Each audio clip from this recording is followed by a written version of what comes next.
State Representative Jared Patterson of Frisco, thank you so much. Welcome back to Eye on Thank you. Politics. I appreciate it. So, in the speaker's race, obviously Dustin Burrows won after a very contentious battle. And grassroots Republicans, some of them are still not very happy about this. What do you make of the situation? Well, I think it's unfortunate that these dark money groups on the outside funded this massive smear campaign against one of the Texas House's most talented members, a guy that has chaired major committees, a guy that's passed major conservative legislation, and a guy that had the more conservative record. I think the Texas House is very fortunate to have Dustin Burrows as Speaker of the House right now. I think it's going to be a great session for Texans.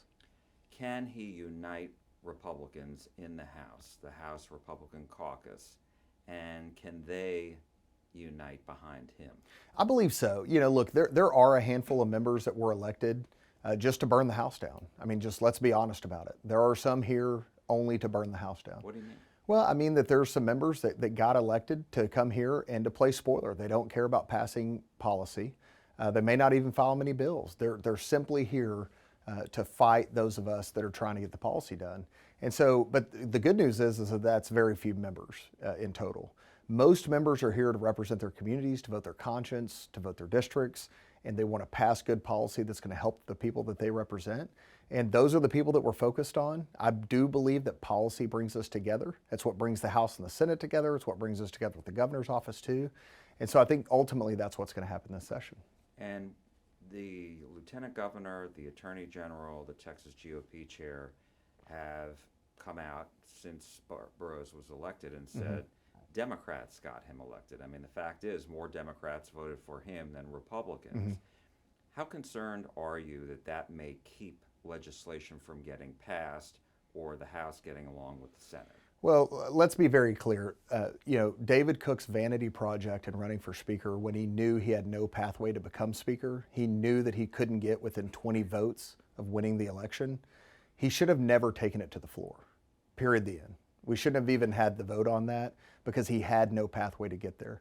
He empowered the Democrats to pick the Speaker because he's the one that split the party.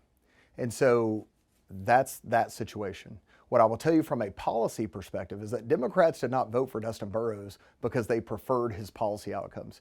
He was chairman of calendars when we banned elective abortions, when we passed constitutional carry, when we spent more money on border security and property tax relief than any state in the history of the United States. This was not a policy decision that the Democrats made. It was who is going to do what's in the best interest of the House, who's going to let me vote my conscience in my district, versus who's going to hand over control of a very critical piece of the legislature to these outside dark money groups. That was the decision point. It had nothing to do with policy. And going back to your point about Representative Cook, those who backed him say he won the nomination by the House GOP caucus. So why not back him according to the rules? And did Dustin Burrows play spoiler? If to hear them. Yeah, well, I mean, that's a very long answer because there's a long history there with the House Republican caucus, which is essentially in shambles right now because of the leadership that we've seen out of the current chairman. And so I think the situation is David Cook never received the 53 votes required to be the caucus nominee. He just didn't. Even when members left the meeting and the threshold was lower, he still didn't get to 53 votes. He never had 60% support in the caucus, and the caucus rules don't mandate that we even vote for the caucus nominee. The caucus rules say that you shall do certain things, like not campaign against your colleagues, which 4 did in the last primary.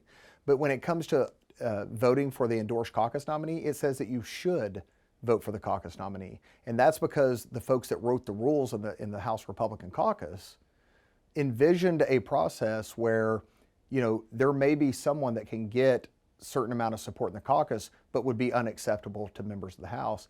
And that's where I fell. David Cook was insufficiently conservative. David Cook had never chaired a major committee. David Cook had never passed a major piece of legislation, and David Cook was going to be controlled by these outside interests.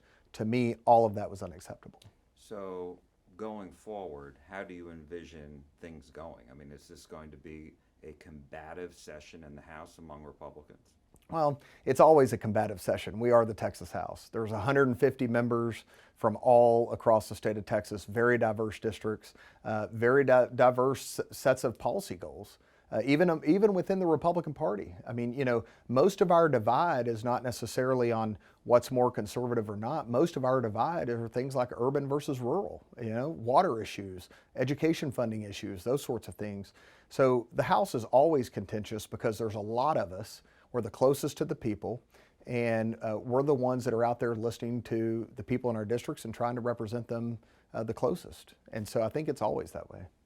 How do you think the rules are going to go, shake out with regards to Democratic committee chairs? Because this was an issue that the Texas GOP, a lot of grassroots Republicans really don't want to see Democrats be committee chairs, and yet on the other side are Republicans who say, no, this is the Texas way, this is the Texas House way, and that tradition is important. So where do you fall on that, and how do you see it shaking out? Yeah, so I'm going to vote to ban Democrat chairs in the Texas House, and I think that I will have majority support of my colleagues in voting in that way. I think a lot of people get messed up on this whole issue because they're focused solely on the Texas House, and what they don't know, because these dark money groups that are always telling people that the House is, the body that's not conservative, is that the Texas Senate has had Democrat chairmen every single session that we've had a Republican lieutenant governor, under Rick Perry, under David Dewhurst, under Dan Patrick. Every single session the Texas Senate has had Democrat chairmen. It's been the same way in the Texas House. We've had 4 Republican speakers until now. All 4 Republican speakers have had Democrat chairmen. But this session is going to be different for the first time ever. In the Senate for the first time, and in the House for the first time, we won't have Democrat chairmen.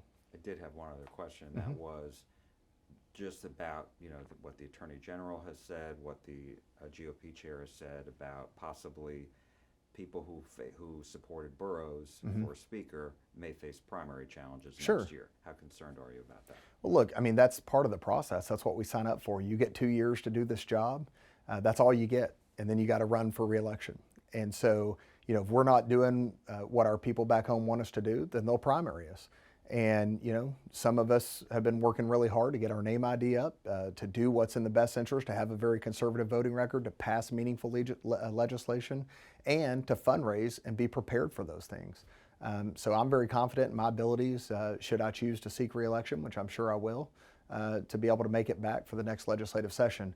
But that's a long time away. We have a lot of work that needs to be done between now and the next 140 days. 5 months. That's it. State Representative Jared Patterson of Frisco, thank you so much. Thank you.